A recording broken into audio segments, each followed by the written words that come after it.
Passion Life. It's Precious KW here. Once again, thank you for coming. If you're new to the channel, thanks for coming.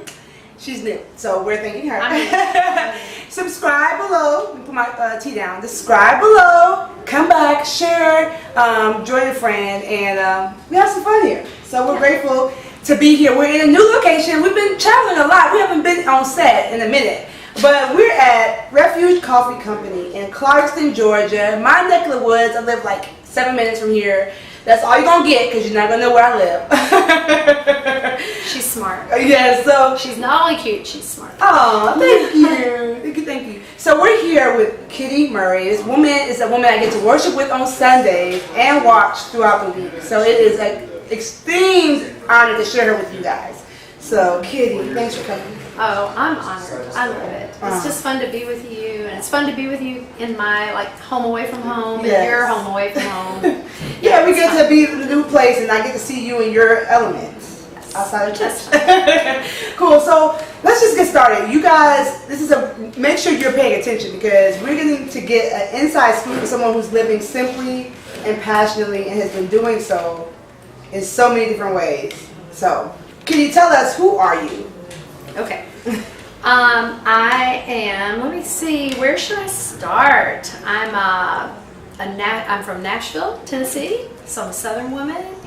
I have been married for 39 years to Bill, yes, and it gets better all the time, to Bill Murray, the Bill Murray, not that other Bill Murray, the Bill Murray. We have 4 grown sons. The oldest 3 are married.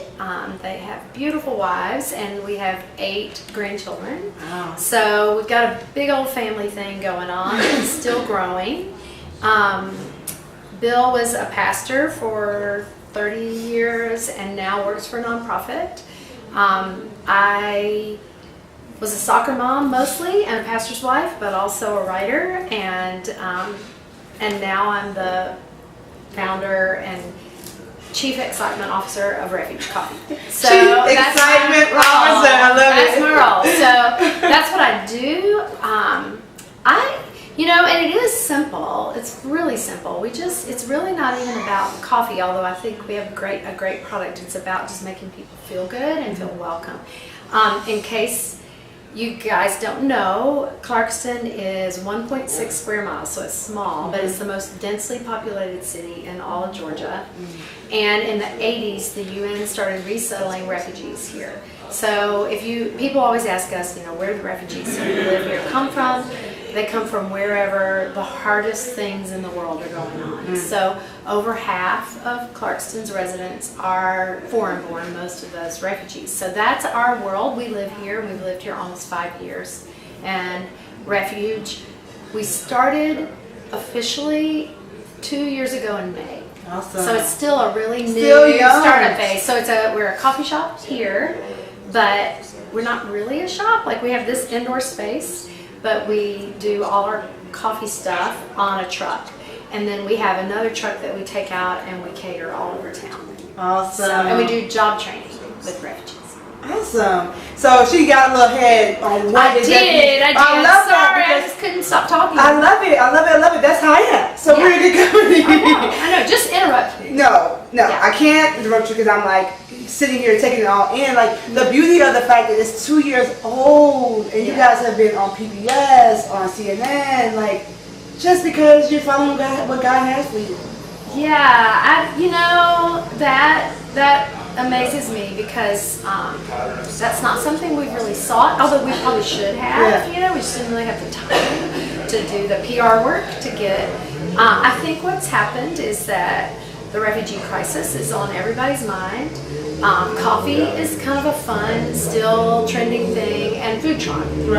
And we didn't really plan that, but it's almost like a trifecta of newsworthiness, So it's helped us because our mission is to do job training and to just embrace refugees, but also to create this welcoming environment. But another mission is to just tell everybody a better story about the refugee crisis, to point out that refugees are assets to our community, not drains. And so the news has helped us do that. Yeah. y'all. So if you don't know already, I am the daughter of 2 immigrants. We were not, they did not flee their country in a refugee manner or because of a war crisis, but my heart definitely goes out to foreign-born Americans because they do add that beauty. I mean, America is a melting pot. We've been the melting pot forever. There's hardly anyone here that was like from here, you know, and so it's just beautiful that you guys are embracing that, and that Refuge Coffee is creating refuge, hashtag creating refuge for people, a place that you can come in the community, and the fact that you all live in this community just says a lot too. Right. I really love that. Well, I think the fact that we live here is the reason it started. Mm-hmm. Not everybody who's engaged with us and helps us and speaks into this and gives to it is in this community, which is fine, more than fine.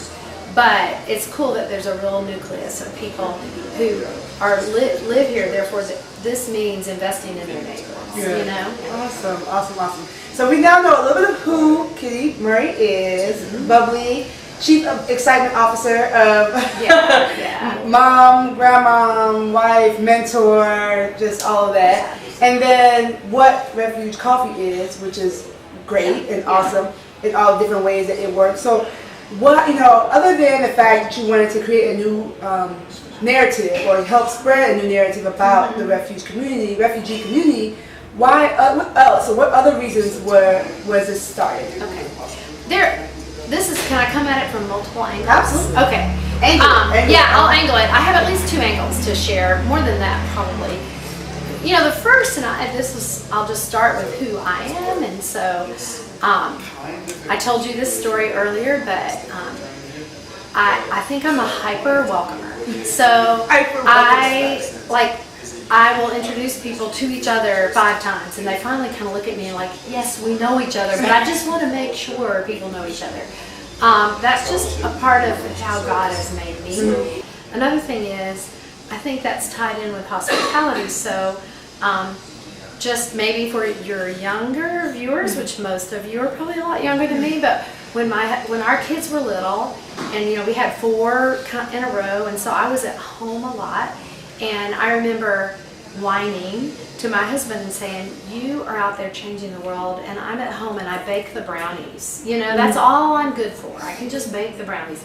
And now it's so different, because now I see that the person who bakes the brownies, that's a high calling. Like it's a big deal to just make something that makes people feel good. And it smells good, and it tastes good, and it draws people in, and it seems really simple, but it's really valuable. So I think part of the reason for this, as opposed to starting a tutoring program or starting this or starting that, is that, well, this is what I know how to do. I just know how to do, let's make coffee and make people feel good.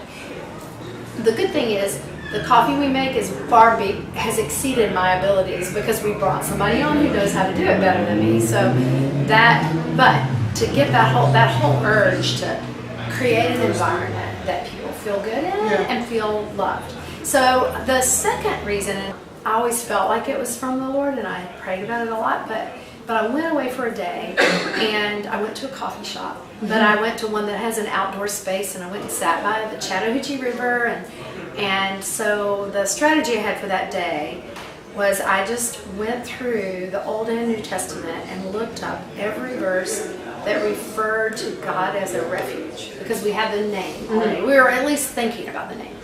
And I have the journal, I handwrote all those verses, and I actually didn't finish because my hand cramped up. There were so many. And so what I saw was that this idea of creating an environment that's a refuge reflects the character of God. Like, it is who He is. Like, come unto me means come be safe, come be forgiven, come be, have a place that's good. Right. So then in the New Testament, for me, I see that Jesus is the ultimate refuge. Like, I took all my failings, all the things that are really wrong with me, and there are lots of them, and the older I get, the more I see them, but I take them to Him, and I'm not only forgiven, I'm transformed, and I'm given rest from them. Right.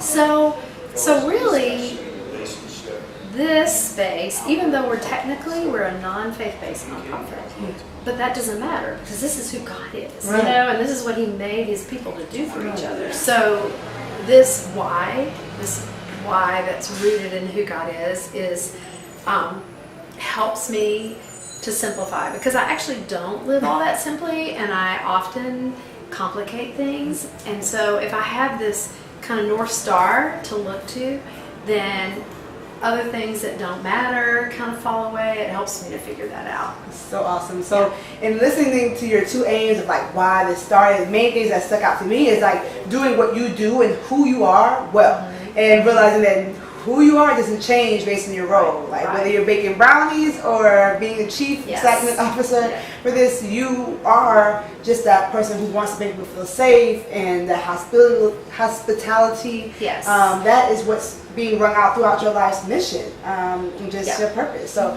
I think that's pretty awesome. I mean, Hillary Clinton would say it takes a village. Right. You know, there's that idea that there is no way to really do good work anywhere by yourself. Right. And so, and there's the fear factor of it. And so what mitigates the fear best for me is that I have this team. Right.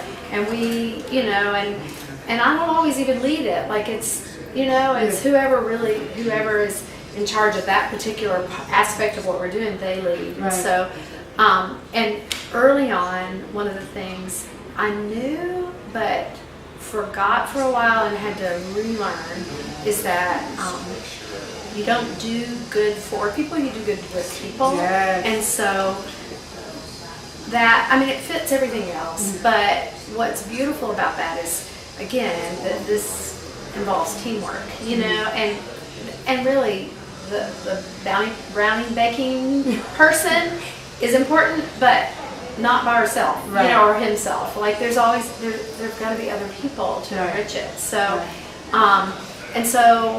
and I think what's helped is I'm old enough not to be intimidated by getting people on our team that are smarter or better at certain things, because pretty much everybody is that. And so, so that aspect of teamwork and this awareness that this is not something I can do by myself. Yeah.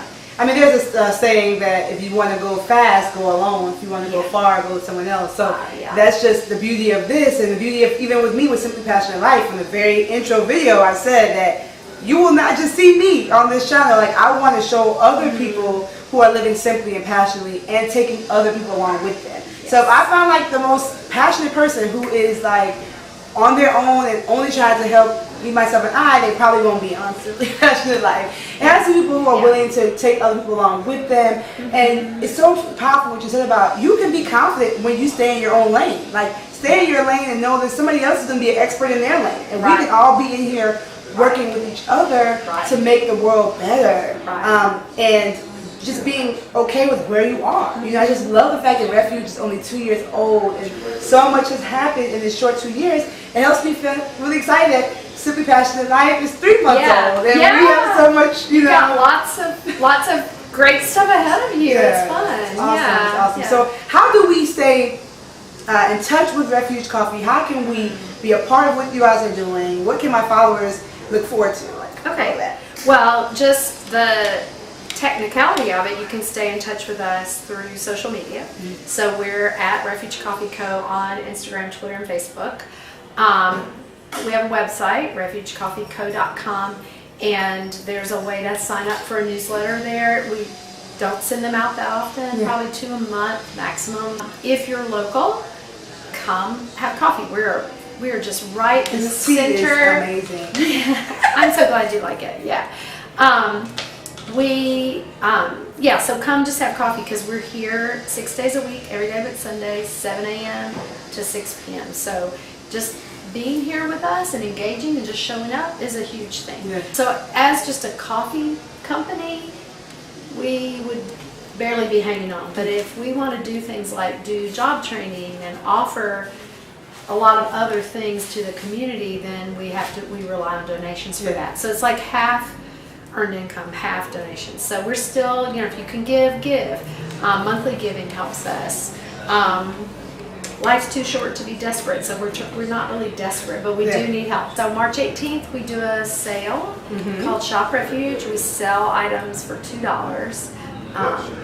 They're back in a back room, $2 shopping. It is good stuff, really good stuff.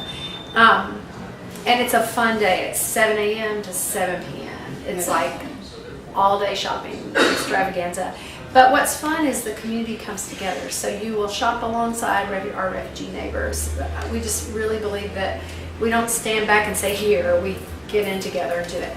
And we raise money for a group called Preemptive Love during that. Preemptive Love Coalition does work with Syrian refugees in Iraq. So we send half of the proceeds to them, which we just love that we're able to help over there from here. And then we have a 5K that I know Precious and we will be filming that. My husband and my 2 daughters and I will be participating in that 5K. Yeah, it's a fun day. It's April 22nd. You can sign up on like the Facebook. There's a Facebook page. There's a tab on our website. They're all and there'll be links below because you gotta come join me, meet me in person. Yes, and it's a fun day. You know, of course the coffee trucks are here. It's right here in the center of Clarkston. There's a culture fest afterwards, so like just a big festival environment right here at the same location.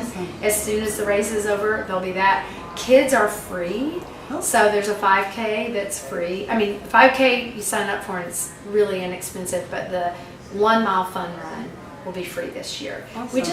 Our goal for that, it's a fundraiser because we, you know, again, that helps us, but our goal, this is the 3rd one we've done, is to bless this community. And it really is. It's just a fun run.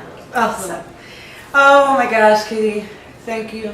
Thank you. I've learned so many things. Let's see, what were some of my takeaways? Just don't despise where you are. You know, me, I have a 2-year-old in April and a 10-year-old in May, and doing all the things that I do, sometimes you just despise where you are, but it's a beautiful thing to just be who you are, man, no matter where you are in life. And Simply Passionate Life is better because we got to talk to you and share your wisdom with us. Thank you so much. Thank you.